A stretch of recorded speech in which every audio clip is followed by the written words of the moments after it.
Home form has been key for Sunderland so far this season in the Premier League. They are unbeaten at the Stadium of Light, having defeated sides such as West Ham United, Brentford and Wolves, as well as claiming draws against league leaders Arsenal, Aston Villa and Everton.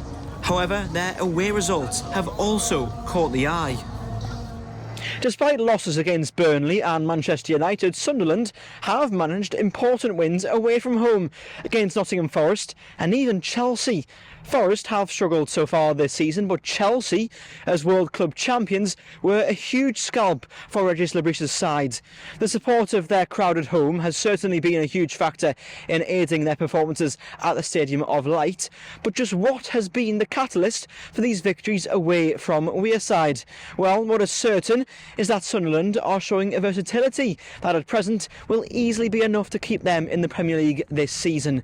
Of course, though, they will need to maintain this with tricky fixtures still to come during a very busy winter period in the top flight.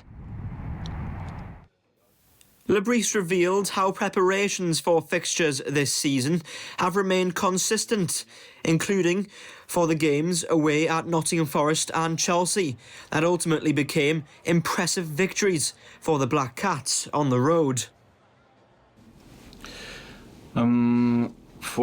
I think for every fixture, the key pillar is to work together, and it's not easy after 2 weeks away or a bit without the same level of connection to restart again, being well connected. It's important to defend properly, otherwise, especially against Fulham, they have so many threats. If you are just a bit open on one side, in the middle, I don't know where, they will punish you really quickly. So defending properly, with consistency, with good connections will be key once again. And after that, we have to keep improving the way we build up the play, because I think if we are a bit more consistent, a bit more, how can I say this?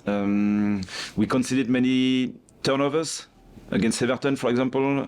We conceded the first goal against Arsenal on a cheap turnover as well. If we are a bit more efficient on that part of the game, I think we'll be able to be more effective in the final third, because we have qualities.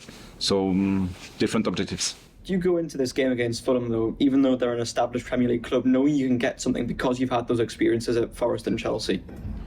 Yes, I think we are building our confidence progressively, but at the same time, everything is fragile. So it's always like a reset, and it's like our first game in the Premier League. I think we have to have this mindset. Otherwise, if you think that only because you were successful before, it's enough to win the next point, doesn't work like that. And do you think teams are all starting to change the way they approach to face you? And if anything, is that changing how you then have to approach them because of the results you've had this season? With the repetition of games, I think with the video analyst, the data analysis now, you can learn from a bigger sample size. So you understand the way the teams are able to create chances and how they can be vulnerable in different sides. So it works for every team, so it's not only for us. Continuing to pick up results away from the Stadium of Light will depend on both how Sunderland play and how their opponents view them. At present, Sunderland's confidence is coming from the Black Cats being something of an unknown, and other clubs perhaps showing them more respect due to what Sunderland have already achieved so far this season. Although Le Bris made clear that clubs will be able to analyse how Sunderland are going about their business. At present, though, it is all playing into Sunderland's hands, but the real test will come if and when the Black Cats lose games away from home, and then what their response will look like. That is for the future, though, and for now, Sunderland will head to Craven Cottage to face Fulham, knowing that they can go there and win.